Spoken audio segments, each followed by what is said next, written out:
Acho que começou. Oi, pessoal, boa noite.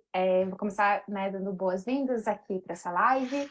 Hoje a gente vai ter uma das lives, que integra a Cátedras da Intercom, que é a live A Pesquisa Científica em Tempos de Inteligência Artificial, Tendências e Desafios. Ela está sendo organizada, aqui, conduzida pelo GP Tecnologias e Culturas Digitais da Intercom. Eu sou Luísa Santos, coordenadora do GP. Hoje a gente vai discutir um pouco aqui, na live com os nossos convidados sobre alguns aspectos relacionados aos impactos das mediações algorítmicas em plataformas digitais acadêmicas e também sobre tecnologias de inteligência artificial na pesquisa, um tema que vem aí sendo muito, muito falado com todo esse hype do ChatGPT. Para conversar sobre isso, hoje a gente tem aqui a Luciana. Oi, Luciana. E também a gente tem aqui o Diogo. Oi, Diogo. Olá, tudo bem? E também o William, que é o vice-coordenador do GP, e vai mediar essa mesa comigo. Oi, William, boa noite. Boa noite pessoal, boa noite à nossa audiência. Sempre muito bom estar aqui nas cátedras da Intercom.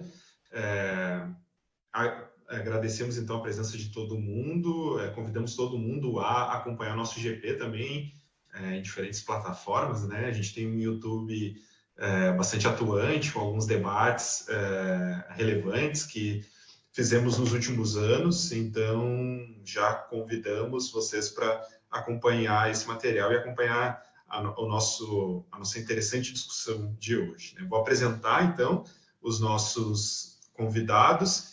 A nossa primeira convidada é a Luciana Monteiro Krebs, ela é especialista em interação humano-computador e design participatório e organização do conhecimento, é doutora em ciência da informação e comunicação pela URGS, PhD em ciências sociais pela KU Leuven, da Bélgica, e atualmente está na Fundação Oswaldo Cruz, onde atua como curadora de dados no projeto The Global Health Network, e no repositório de dados para pesquisa da Fiocruz, o Arcadados. É um prazer ter a tua presença aqui, e como a gente estava dizendo nos bastidores, se conhecer pessoalmente, Luciana. O Diogo Cortis é professor na PUC-SP, na PUC de São Paulo, e pesquisador do NICBR, né? Doutor em Tecnologia da Inteligência e Design Digital pela PUC São Paulo, fez estágio de pós-doc em Realidade Virtual na Universidade de Salamanca, na Espanha, e foi professor visitante no Laboratório de Ciência Cognitiva da Queen Mary University de Londres. Atualmente coordena o programa de mestrado e doutorado em Tecnologias da Inteligência da PUC São Paulo e tem sido um pesquisador que tem contribuído bastante para o debate sobre inteligência artificial, né, e as mediações algorítmicas no contexto brasileiro. Então, também, Diogo, é um grande prazer te receber aqui no nosso GP e poder fazer essa discussão com vocês dois. Vai ser um momento muito, muito proveitoso. Só antes Desculpa. Só antes da gente passar a palavra, para a Luciana e depois o Diogo, só lembrar o pessoal que está assistindo no YouTube que pode mandar perguntas pelo YouTube mesmo, né? O Diogo e a Luciana vão fazer falas iniciais e depois a gente vai ter um tempo para discutir, para debater, então podem já ir mandando as perguntas conforme forem tendo ao longo, né, das falas que a gente vai trazendo para cá para dialogar com eles. Agora acho que é contigo, Luciana. Obrigada, Luísa. Vou colocar uma apresentaçãozinha. Espero que ajude a iluminar um pouquinho o que a gente vai falar. E aí vocês me avisam a hora que estiver aparecendo. Está aparecendo, mas ainda não em tela cheia. Agora está em tela cheia. Isso. Perfeito. Então tá bem. Bom, eu espero, mas eu também acho que vocês vão gostar da minha apresentação. E quando eu digo isso, quem está nos assistindo pode pensar que sim, que pode ser que vocês gostem da apresentação, porque a gente está aqui num fórum bem específico, reunido com vários especialistas da área, né? Pessoas que trabalham com inteligência artificial como tema de pesquisa há algum tempo. Vocês estão interessados nesse tópico, senão não estariam aqui. Então, sim, pode ser uma boa recomendação. Agora, quando é um sistema que faz essa recomendação e que diz, olha, eu acho que você pode gostar dessa pesquisa, os critérios de recomendação não são tão claros assim. É uma recomendação automatizada e aí as coisas ficam um pouquinho mais confusas. Quem são esses, nós achamos que você vai gostar dessa pesquisa e o que exatamente isso significa? Quais são os critérios utilizados para que essa pesquisa em particular, esse assunto em particular, seja definido como algo interessante para você? E a gente tem ficado cada vez mais dependente, né, dessa mediação algorítmica, uma mediação feita através de softwares de inteligência artificial. E também com o tempo a gente está deixando de utilizar a inteligência artificial para aquelas decisões mais rápidas do dia a dia, como, por exemplo, qual é o voo mais barato para ir para algum lugar, qual é a rota mais rápida para a gente chegar no trabalho, e delegando aos sistemas de inteligência artificiais algumas questões que não têm uma resposta única e que são muito mais subjetivas, né? Perguntas mais abertas e que são imbricadas dos nossos valores humanos. Como, por exemplo, qual é o vídeo que o meu filho vai assistir, que tipo de vídeo ele vai assistir no YouTube hoje, quem são as pessoas com as quais eu vou interagir na rede social, já que não dá para interagir com todo mundo. Quais são as notícias mais importantes para eu ler hoje, porque tem só 24 horas, tem muita notícia, e alguém vai decidir isso pela gente. Qual é o match ideal para o meu encontro hoje à noite, etc. e tal. Então, essas decisões que são automatizadas, que elas vão subsidiando, né, decisões da gente, elas são baseadas em comportamento prévio, né, comparações entre perfis que são semelhantes e também preferências que são inferidas pelo sistema. Muitos fatores que às vezes a gente nem conhece, né, e que vão sendo recolhidos através de dados que são recolhidos sobre a nossa vida, às vezes imperceptivelmente.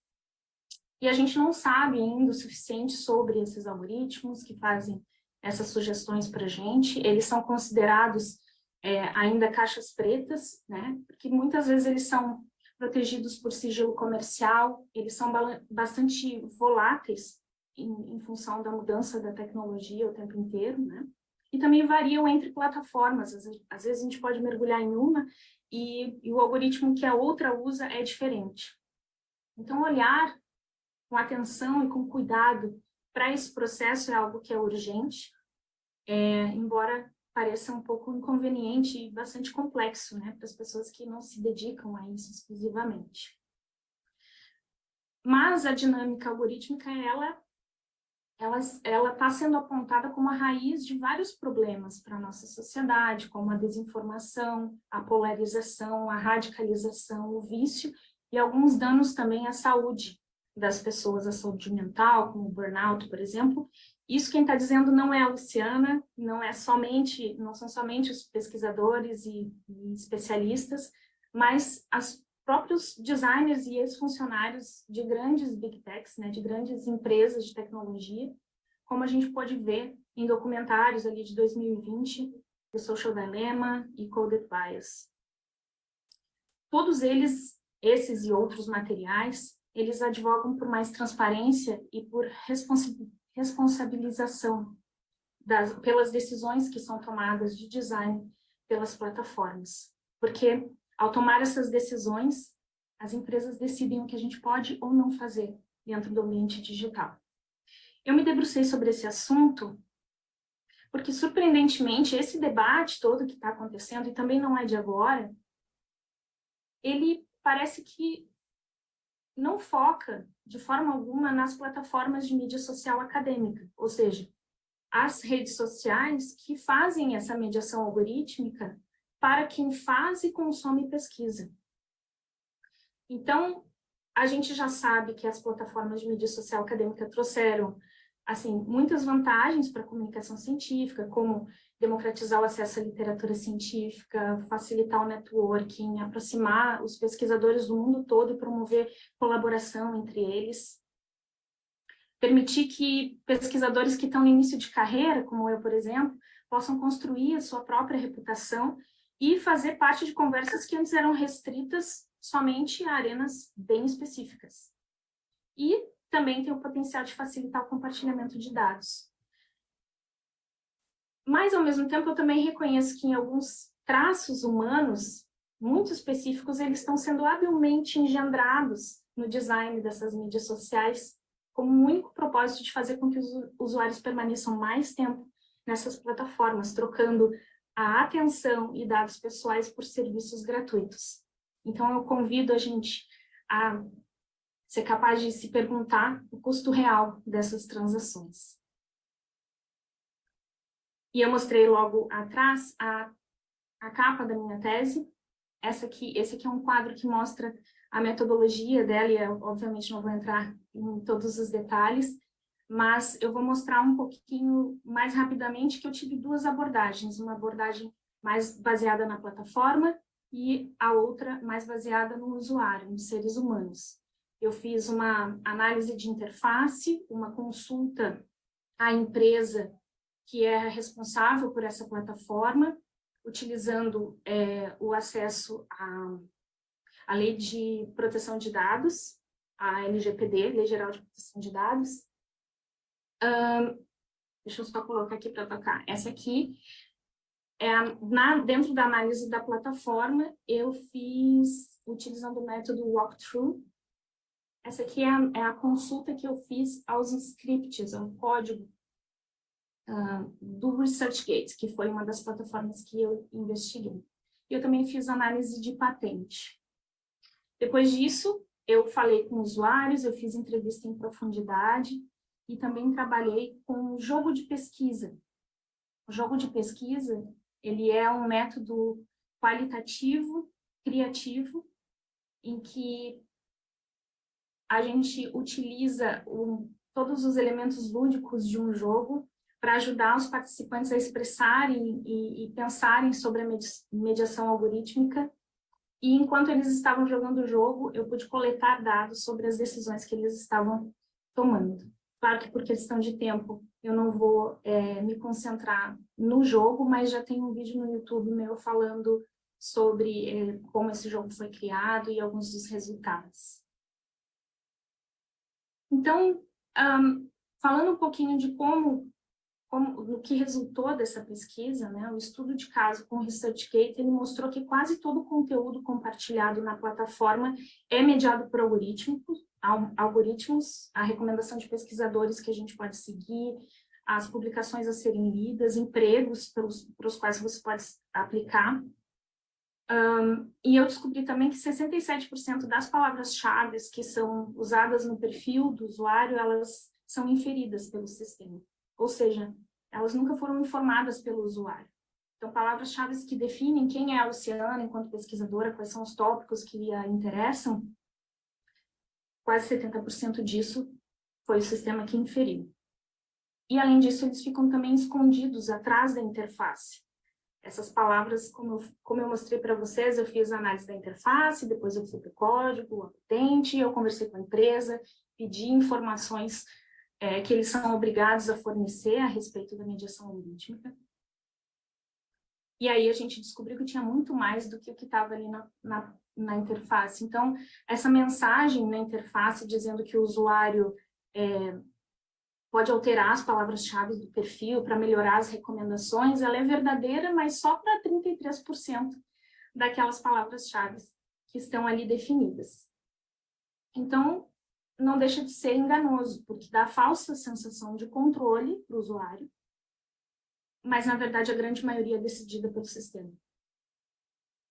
Eu também mostrei na tese que as mídias sociais acadêmicas, elas são projetadas, elas são desenhadas de forma que a plataforma possa se beneficiar, tanto econômica quanto estrategicamente, das práticas dos pesquisadores. Eu vou explicar.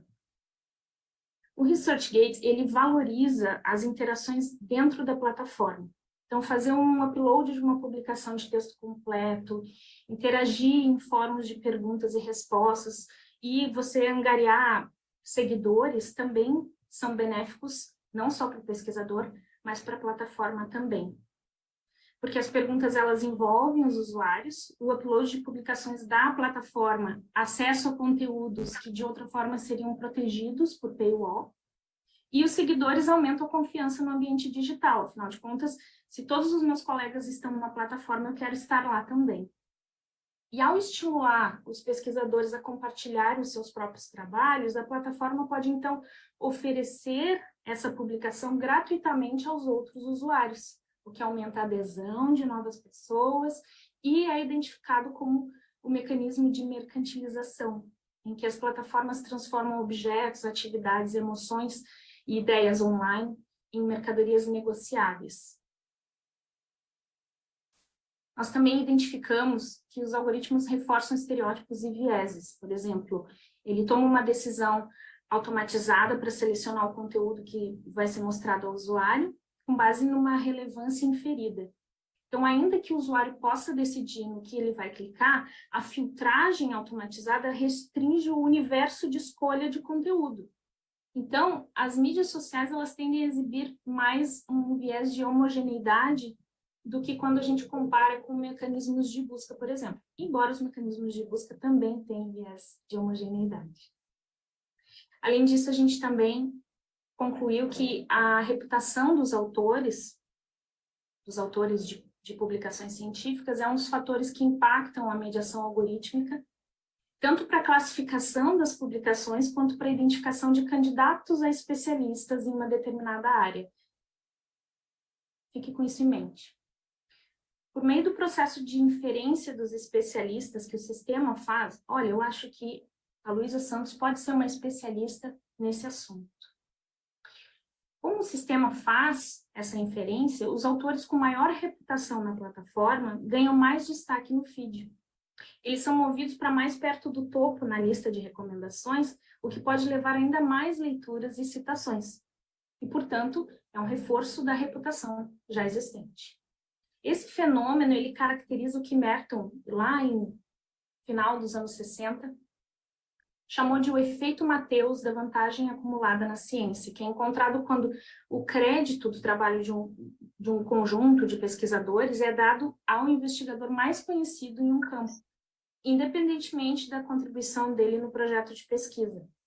O investigador se torna ainda mais conhecido, desencadeando uma retroalimentação, onde os ricos ficam mais ricos e os pobres ficam mais pobres, uma referência bíblica ao livro de Mateus.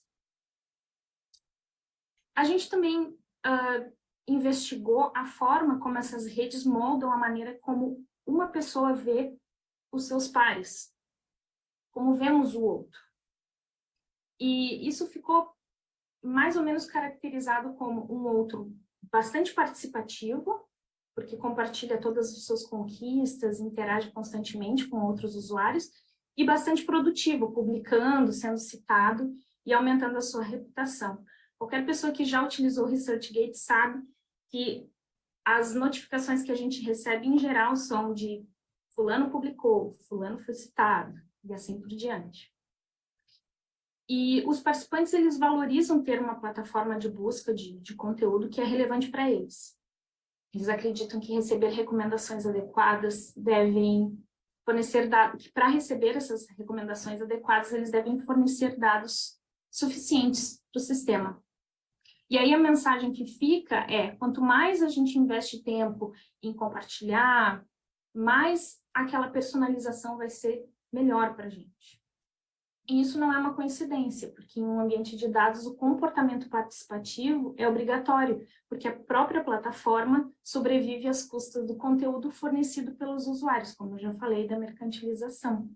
Se nenhum pesquisador tivesse dentro do ResearchGate e tivesse colocando seus conteúdos lá, eles não teriam nada para oferecer, porque eles não publicam. Quem publica é a gente. Então, não apenas pelo conteúdo, mas também para aumentar o número de usuários, as plataformas incentivam os usuários atuais a convidar pessoalmente seus colegas para a plataforma, por meio de mensagens. olha, o seu coautor ele pode ajudar a sua publicação a ganhar mais visibilidade. E assim ela capitaliza em cima de relações já existentes entre os pesquisadores. Alguns das pessoas com quem eu falei achavam que esses cutucõezinhos eram bastante exaustivos. Essa questão de você estar observando as interações e os perfis dos colegas, dos seus pares, ela desencadeia uma comparação constante, que pode tanto inspirar quanto frustrar as pessoas que utilizam os sistemas. Então, no feed do usuário sempre tem conteúdo novo, porque alguém postou algo ou foi citado, o que dá a impressão de que os colegas e pares são altamente produtivos e bem-sucedidos. Enquanto alguns gostam e acham interessante, isso é um combustível para produzir mais, outros sofrem com ansiedade, estresse e experimentam o Fear of Missing Out, o FOMO. O que não fica tão claro para os usuários, infelizmente, é que o sistema organiza o feed sempre priorizando o que é mais popular e o que teve mais engajamento. E por isso, muitas vezes a gente esquece daqueles tantos colegas que não estão publicando e que, na verdade, são a maioria. Então, agora, me encaminhando para o final, eu queria fazer algumas reflexões sobre essas descobertas. Quando focamos só no mérito do que nos é mostrado nas redes sociais, muitas vezes a gente desconsidera o que é invisível nessas plataformas. As mídias sociais, elas agregam pesquisadores de diversos países, áreas, de níveis hierárquicos diferentes, em um mesmo ambiente, o que pode gerar uma falsa sensação de proximidade e igualdade. No entanto, o contexto em que pesquisadores trabalham e vivem pode ser muito diferente, influenciando a sua produtividade. Por exemplo, muitos estudantes de pós-graduação em países de desenvolvimento têm empregos paralelos, dedicando menos tempo à produção científica do que aqueles com financiamento integral, porque eles precisam sustentar suas famílias. Então, embora todos os pesquisadores recebam os mesmos marcos, por exemplo, o ORD Score, ele é calculado da mesma forma para todo mundo, as pessoas dificilmente são comparáveis e muito menos de maneira justa. E essa confiança no reconhecimento e nas recompensas por meio das redes sociais não é uma coincidência, ela é projetada. Os designers de plataforma, eles usam o nosso sistema de recompensa, aquela dopamina que é liberada no nosso cérebro quando a gente recebe um incentivo, um estímulo de contato, olha, alguém te mandou uma mensagem. Esses recursos, eles são utilizados pelos designers para que a gente se sinta conectado a outras pessoas enquanto interage online. E por meio de métricas internas, eles recompensam os usuários que são mais ativos, mais habilidosos digitalmente e os que criam conteúdo mais atraente. Mas investir em construir a sua própria reputação, com base nessas métricas, tem suas desvantagens. Primeiro, é exaustivo. Qualquer pessoa que tem um perfil em rede social e que quer fazer o seu trabalho crescer ali, ele sabe o tempo que leva. E segundo, se você acredita quem merece chegar ao topo, chega ao topo, e todas as curtidas e o RG Score, que agora já foi descontinuado, ainda bem, tudo isso foi conquistado, aí você também, por implicação, acredita que aqueles que merecem estar no fundo, que merecem não ter tanta visibilidade, eles também chegaram lá e merecem ficar lá. Em outras palavras, a posição de alguém nos rankings, no feed, parece não mediada por algoritmos, mas merecida. E isso torna o fracasso muito mais esmagador. Essa ideia datificada de sucesso, ela desconsidera os arranjos sociais, econômicos, políticos que superam a meritocracia. Então, essa narrativa do vencedor, ela não deixa espaço para a gente errar, para assumir riscos, para aprender, que são fatores tão intrínsecos do processo científico. E mesmo naqueles recursos que parecem tão inocentes, tipo, assuntos que são correspondentes, tópicos correspondentes à primeira vista, parece que eles são livres dessas dinâmicas de poder. Mas essa parte também pode sofrer influência dos provedores de plataforma, assumindo uma certa visão do que é valioso e digno de atenção. Um fator de peso refere-se ao idioma. Quando a gente foi olhar o código por trás e as palavras-chave que estavam indexando os conteúdos, a gente viu que esse conteúdo era todo indexado em inglês. O que significa que as publicações que são escritas em qualquer outro idioma, independente da qualidade do periódico que foram publicadas e tal, elas vão ter uma indexação automática pior e, consequentemente, pontuarão mal nos rankings de recomendação.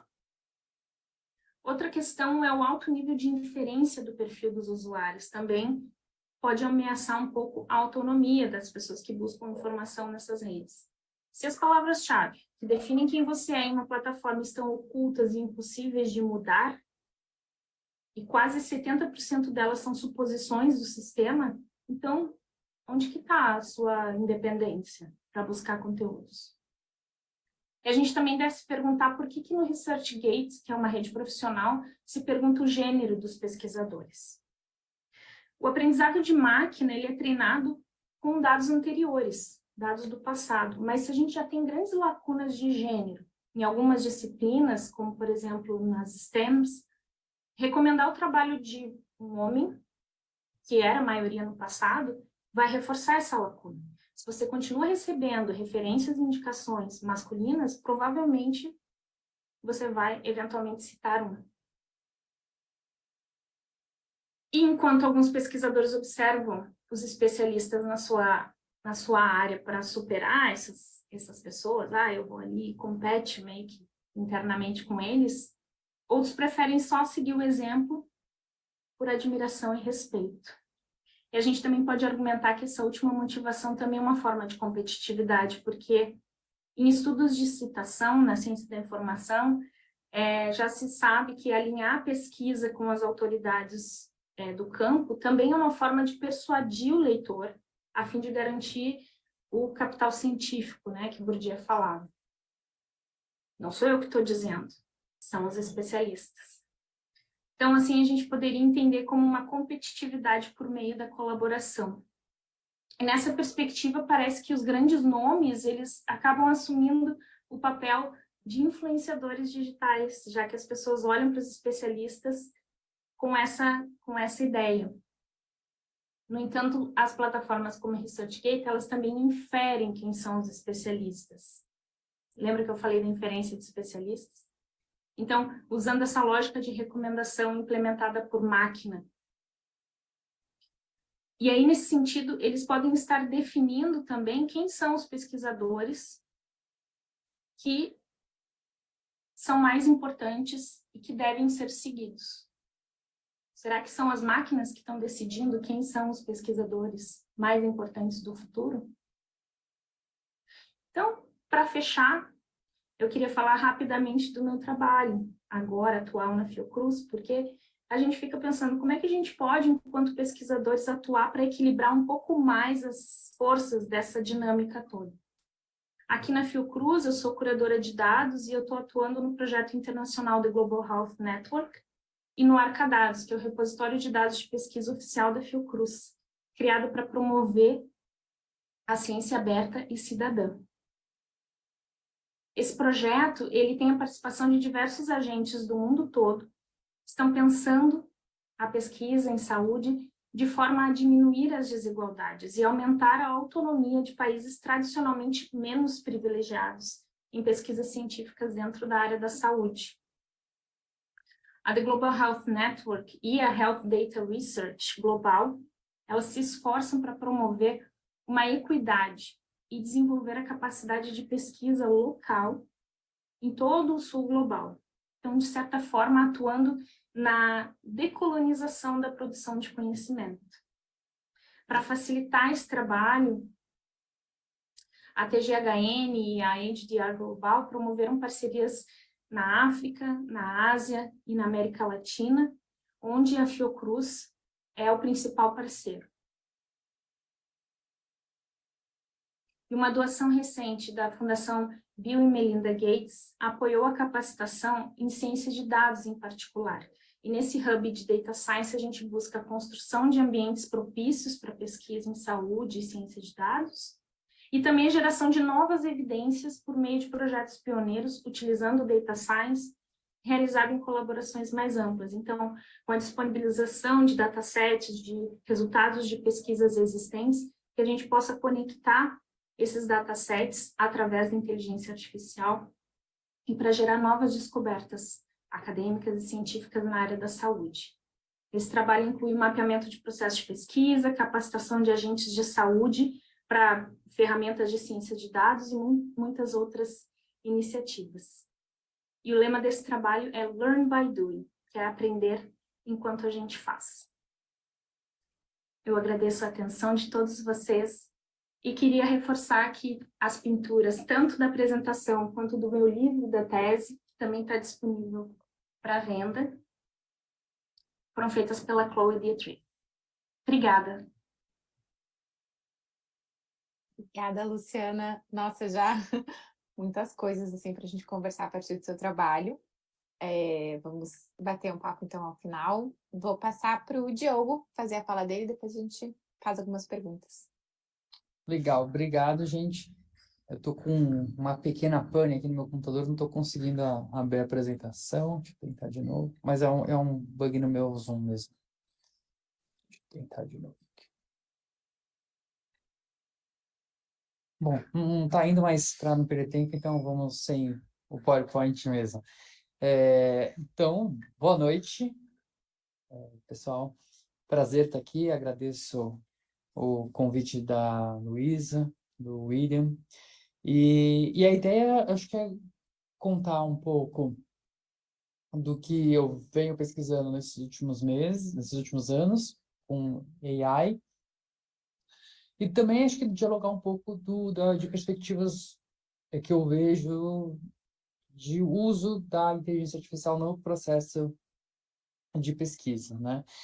Então, a minha área de pesquisa em AI, já venho trabalhando com isso há uns 6, 7 anos, e eu acho interessante porque é uma pesquisa que às vezes envolve uma parte mais técnica mesmo, né, de programação, criação de modelos, treinamento de modelos, mas essa parte nem é a que mais me empolga mesmo. Assim, a que mais me empolga é entender as consequências disso para a sociedade, né?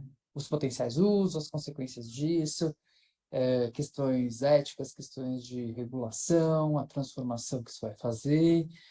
Então, nesse sentido, eu venho trabalhando também há pelo menos 5 anos aí nessa parte mais de governança de IA, né? Nessa questão ética, de regulação. Agora o Brasil tem um projeto de lei, né, de regulação de IA, a gente pode também discutir isso, se for importante. E dentro dessa área de IA, que é uma área gigantesca, eu trabalhei mais com a parte de processamento de língua natural, ou seja, utilizar, construir modelos para treinar IA para reconhecer alguma coisa em texto, ou produzir texto, fazer algum tipo de classificação. E mais especificamente, aí mais recentemente, nos últimos 3 anos, trabalhando mais com um recorte que a gente chama de computação afetiva. Qual que é a ideia da computação afetiva? É a gente criar instrumentos, artefatos computacionais que sejam capazes de identificar, interpretar, simular, representar emoções humanas. E isso envolve diferentes modalidades, né? Você pode utilizar dados fisiológicos, você pode utilizar dados linguísticos, né? No caso, a língua escrita, a língua falada, ou até mesmo, mais recentemente, que virou na moda, expressão facial, né? Então, você usa expressão facial para fazer a parte de reconhecimento. E esse trabalho envolveu, assim como eu disse anteriormente, diferentes profundidades, diferentes abordagens. Então, uma das coisas que a gente fez no Brasil foi criar um dataset em português sobre emoções. Então, existe um dataset do Google, que é o GoEmotion, que é um dataset que tem ali... É legal porque, assim, geralmente quando a gente fala de classificação de emoções, sentimentos, análise de sentimentos, né?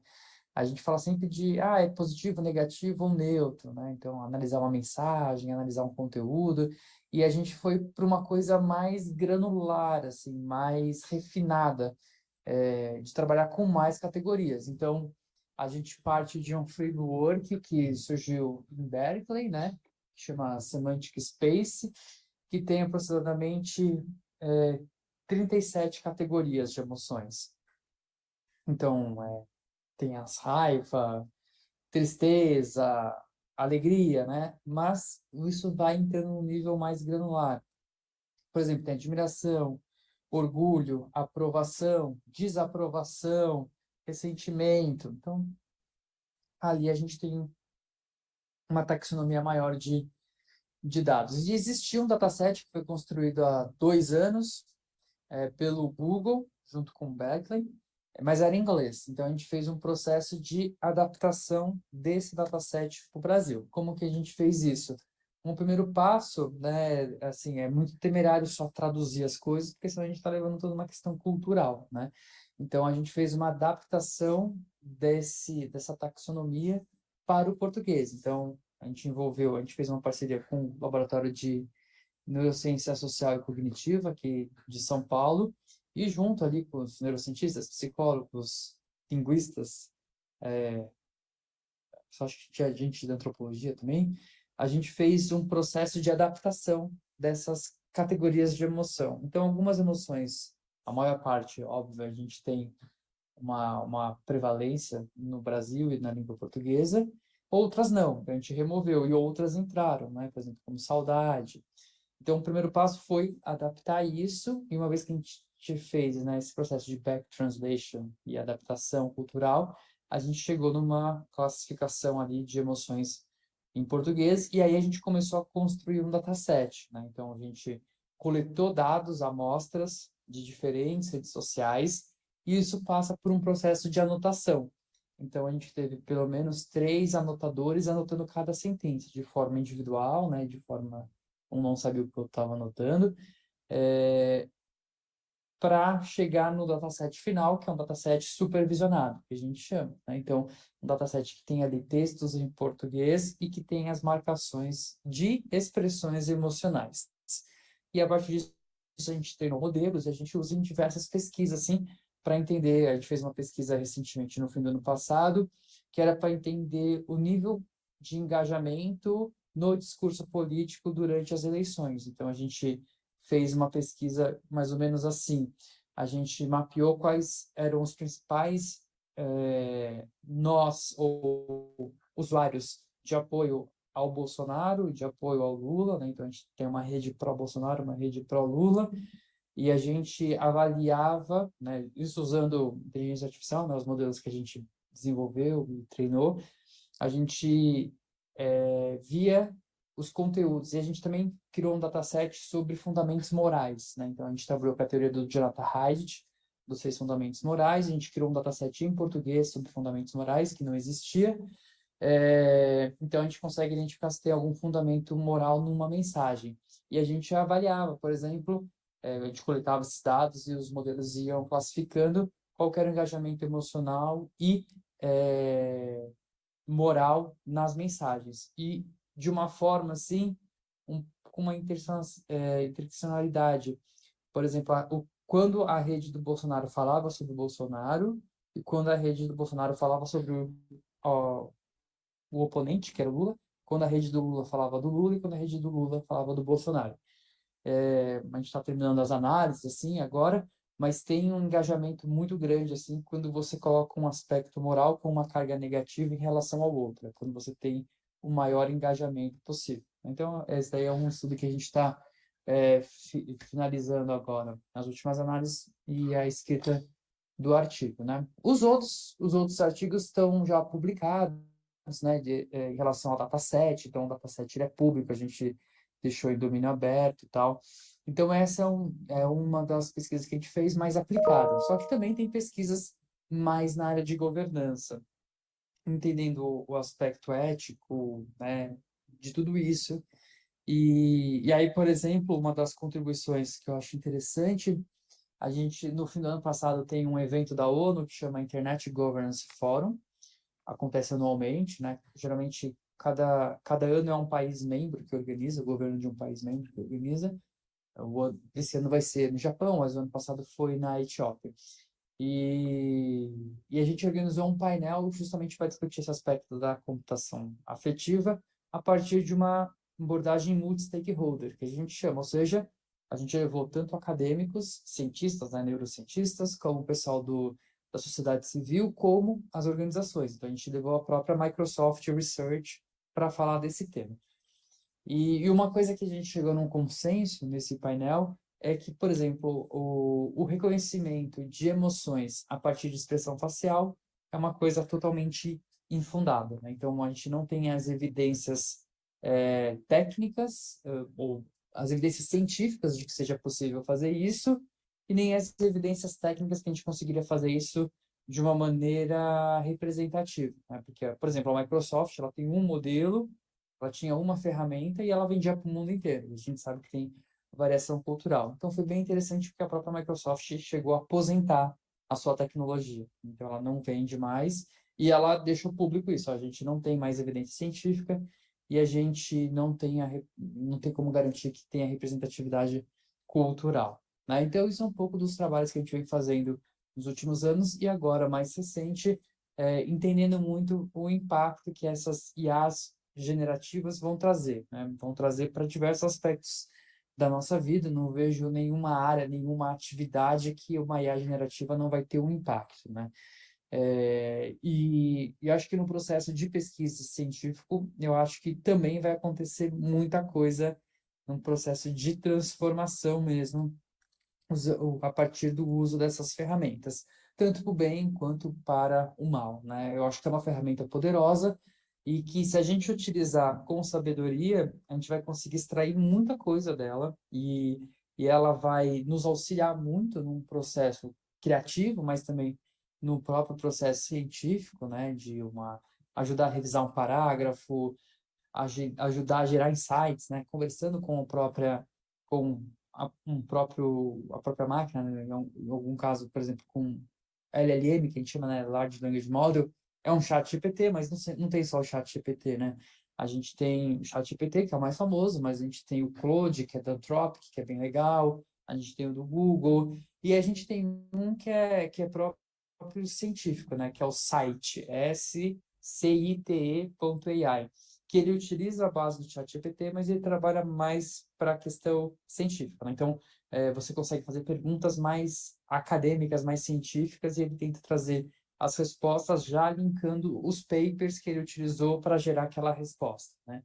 Então, é bem interessante, vale a pena dar uma olhada, e eu acho que isso vai transformar muito, né? Então, não só a forma como a gente interage com a tecnologia, mas também a forma como a gente vai trabalhar e as consequências para a própria economia digital, né? Isso tende a mudar bastante a partir de quando, assim, os buscadores começarem a implementar isso, então eles vão dar respostas mais completas, você não vai acessar ou vai diminuir muito o acesso a conteúdos originais, né? Então isso vai trazer uma grande transformação, assim, eu vejo como um novo paradigma para a humanidade mesmo, assim, na forma da gente pensar a tecnologia e na forma da gente trabalhar. Então, para não estourar meu tempo aqui, e para a gente ter tempo para pergunta, eu vou parar por aqui, mas eu estou aberto para questões aí, eventuais dúvidas. Espero ter contribuído. Obrigada, Diogo. Bom, a gente tem um tempinho para perguntas, mas não temos muito, então eu vou aproveitar né, assim, o meu benefício de ser moderadora e vou fazer uma pergunta minha, assim, e aí acho que ouvindo os dois, assim, né, tanto Luciana quanto o Diogo, então a pergunta é para ambos, eu fiquei pensando, né, um pouco, Luciana estava ali falando no princípio sobre um pouco de efeitos relacionados à concentração, maior concentração, ou a maior concentração, acho que é essa a ideia, né? Assim, de que talvez atores centrais tendem a ser cada vez mais centrais, né? A partir de alguns aspectos do sistema. E aí, um pouco o que eu tenho me perguntado também sobre, enfim, né, como o Diogo falou, tem surgido vários aplicativos, né, baseados em inteligência artificial que a gente consegue utilizar na pesquisa, e alguns deles, né, por exemplo, tem os que ajudam em textos, tem outros relacionados também, por exemplo, a referências, né, você conseguir entender uma rede de referências em torno de um tema, né, te dá ali as principais conexões e tal. E vendo tudo isso, né, também, assim, o universo de possibilidades, cada dia tem mais um, mas vendo principalmente essas aplicações mais voltadas à forma textual acadêmica e também essa teia de referências, né, o que está ali na base de um determinado conhecimento, e junto a isso que a Luciana falou, eu fico pensando justamente no como é que vocês percebem, se existe, se vocês acham que vai existir, ou como é que a gente vai lidar com isso, uma tendência de maior homogeneidade, né? Então, assim, tanto às vezes a gente já tem, né, um certo padrão que é esperado na academia do jeito que a gente escreve, né? É um sistema muito padronizado, se a gente for entender dessa forma. E eu fico pensando, queria ouvir de vocês, assim, que efeitos vocês acham que vai ter referentes a essa maior padronização, e também pegando o que a Luciana falou, que quando a gente pensa a ciência no nível global, e aí entendendo a nossa posição disso global, a gente não está no centro das discussões, as nossas publicações, se elas são em português, elas não estão, com certeza, né, no centro das discussões. Como que a gente também pode pensar, talvez, possibilidades de tentar, não assim lutar contra isso, tipo lutar contra a tecnologia, mas o que a gente pode pensar como coisas a serem feitas ou consideradas para a gente ter, né, assim, não sei, vocês estão entendendo onde é que eu estou querendo chegar? Assim, como é que vocês veem esse cenário, o que também a gente poderia pensar enquanto, né, membros do Sul Global, para que talvez esse cenário não, vamos dizer assim, se desenhe contra a gente, mas que possa se desenhar de alguma forma a favor, se isso é possível. Vou aproveitar o ensejo para fazer uma pergunta do chat do YouTube, que vem do Francisco Alves, né? Então, é uma pergunta que é um pouco diferente, mas aí vocês podem contemplar nas respostas também.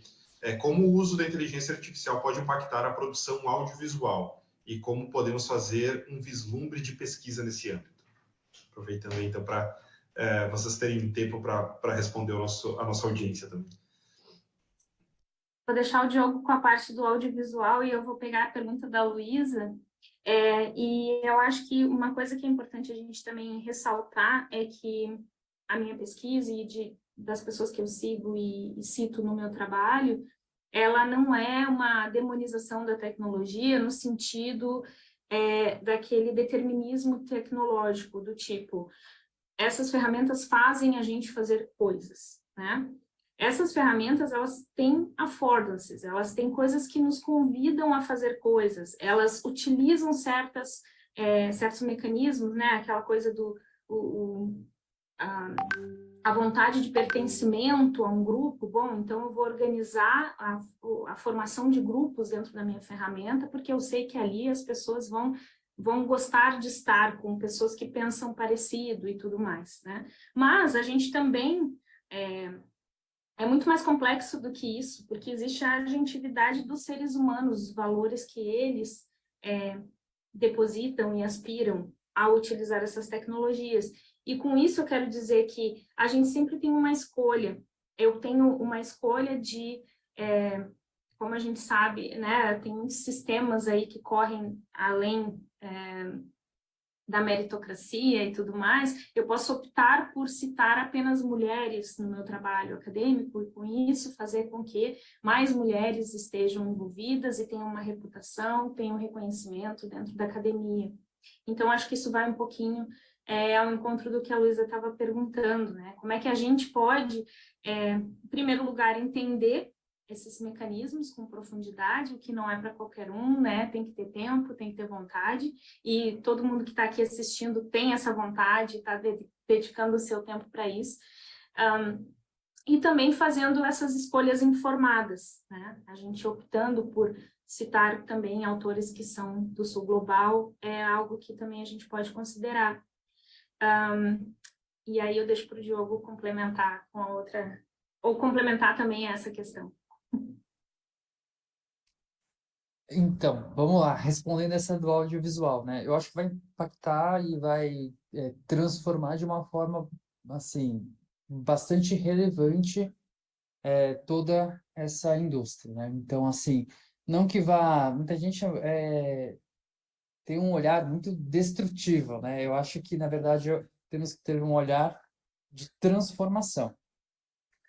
Porque a gente hoje tem uma ferramenta que ela é muito poderosa. Só que ela não faz nada sozinho, né? É sempre o humano nesse processo de simbiose com a máquina que vai gerar o resultado. Ontem mesmo eu estava participando de uma mesa, era no Mackenzie, e aí era sobre a generativa. Estava eu, um artista e um professor do direito, né? E a gente discutindo bastante sobre esse processo criativo com a IA, né? Inclusive, esse artista, ele fez vários experimentos, assim, e eu conversando com muitos artistas, produtores, enfim, que estão criando ou começando a utilizar a inteligência artificial, a gente vê que, assim, tem dois caminhos, e acho que esses dois caminhos, eles vão estar perpetuando a sociedade a partir desse novo paradigma, e aí vai das escolhas das pessoas. E eu acho que a gente tem que, né, trazer um olhar mais educativo para que elas escolham um caminho que seja mais assertivo, ao meu ver, que é utilizar a tecnologia como uma fonte de suporte, não como um processo de terceirização. Então, isso acontece tanto no setor criativo quanto na área de pesquisa, né? Eu não vou pedir para o ChatGPT gerar o artigo para mim, ou um parágrafo, ou, sei lá, uma seção inteira de um artigo. Isso é totalmente cabível, assim, é coisa de preguiçoso, né? Não tem cabimento, né? Mas você deve utilizar ele no seu processo, né? De fazer questionamentos. Às vezes, assim, eu uso ele para como, vamos dizer assim, um assistente mesmo, né? Um ajudante, né? Então, às vezes o parágrafo está meio ruim, assim, eu falo, "Oh, como que você reescreveria aqui, né? Ou o que você mudaria?" E a partir do que ele me sugere, eu reflito e eu mesma faço a mudança, porque faz parte do meu processo, né? Ou pensar numa questão de pesquisa e dialogar, ter insights, utilizando essa ferramenta que é poderosa, super válido, né?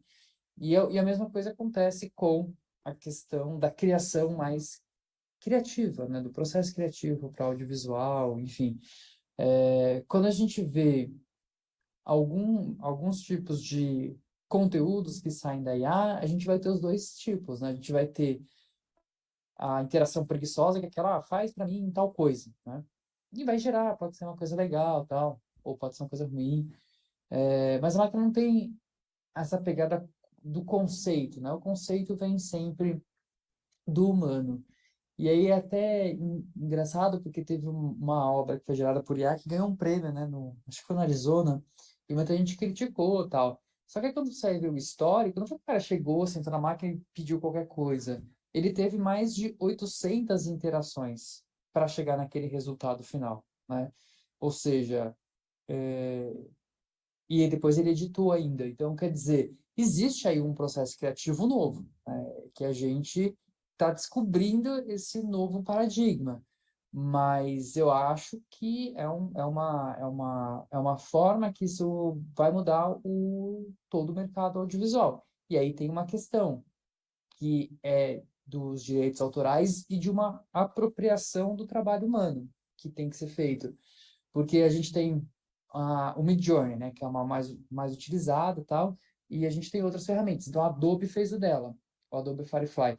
E, e o Adobe não cria resultados tão bons quanto o do Midjourney, mas isso tem a ver com a base que as duas foram treinadas.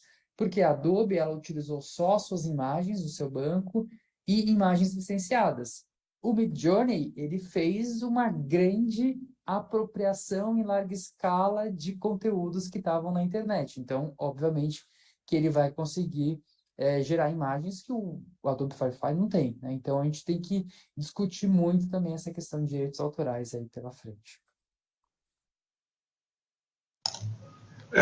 A gente está com um tempo bastante curto, né, para o final da nossa live, mas eu queria fazer uma pergunta rápida e peço a vocês até para não tomar mais o tempo de vocês, para a gente tentar ser rápido, embora as perguntas sejam sempre muito complexas. Eu só queria fazer um registro em relação aos arranjos metodológicos da pesquisa de vocês dois. Assim, é impressionante a qualidade e a relevância e inovação, né, que a gente enxerga nas duas pesquisas. Então, é muito interessante. Acho que fica o convite a todo mundo que está nos assistindo a ir para os textos, né, e enxergar possibilidades que a gente possa ter para lidar com um dos principais problemas nos estudos de tecnologias algorítmicas e inteligência artificial, que são os aspectos metodológicos.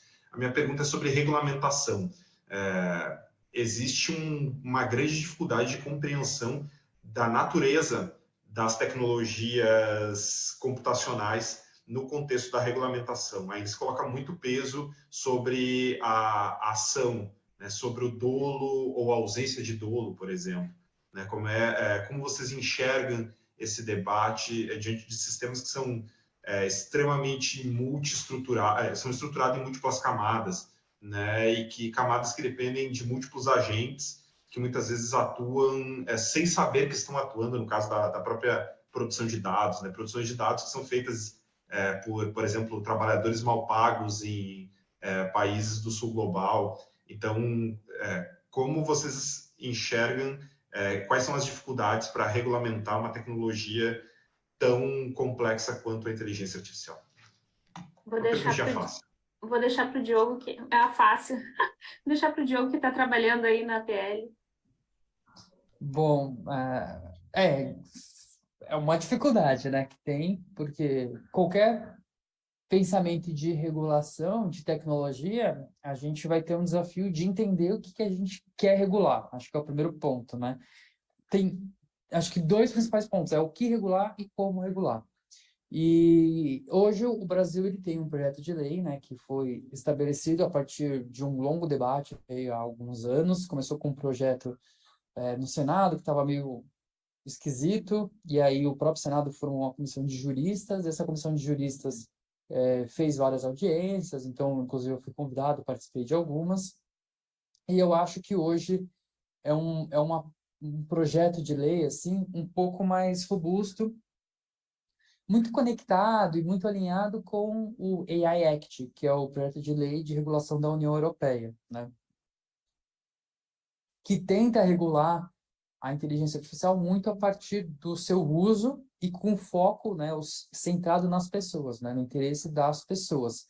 Então, você vai ter categorias de inteligência artificial que são de alto risco, que são usadas em cenários sensíveis, por exemplo, no processo migratório, no processo de crédito, no processo de segurança pública, que ela vai ter um controle mais rígido. Porque eu não consigo ter uma regulação de uma IA, porque a IA não o que é a IA, né? Eu defino a IA como uma área de conhecimento, né? E que se materializa de diversas formas, com diferentes técnicas. Então, a gente tem que ter muito cuidado nisso. Então, agora vai ser muito debatido, né? Esse projeto de lei no Congresso Nacional, mas eu vejo como um ponto de partida bem interessante, assim, né? De tentar regular a partir de riscos, a partir de casos de uso e olhando muito com foco nas pessoas, no cidadão. Obrigada, Diogo. Excelente pergunta também, William. Uma pergunta bem difícil, né? Bom, gente, infelizmente a gente vai ter que encerrar, né? Chegamos aqui no nosso tempo da live, então queria de novo agradecer Luciana e Diogo por estarem aqui, por fazerem esse diálogo com a gente. William também aí pela parceria na mediação, quem estava nos ouvindo, né, quem ainda vai nos ouvir, fica também o convite para, né, como o William falou, seguir o GP nas redes. A gente é @gp.tcdig no Instagram, no Twitter, e temos aqui também o nosso canal no YouTube. Inclusive no canal no YouTube aqui tem outros, né, debates sobre pesquisa, sobre ciência, sobre ética, enfim, né, incluindo algumas questões aqui do debate. Então é isso, me despeço dos convidados, muito, muito obrigada, um prazer ouvir vocês, acho que a gente poderia continuar aqui por bastante tempo. É isso, boa noite, obrigada. Obrigado, boa noite. Obrigada, pessoal. Boa noite. Boa noite, pessoal. Obrigado. Tchau, tchau.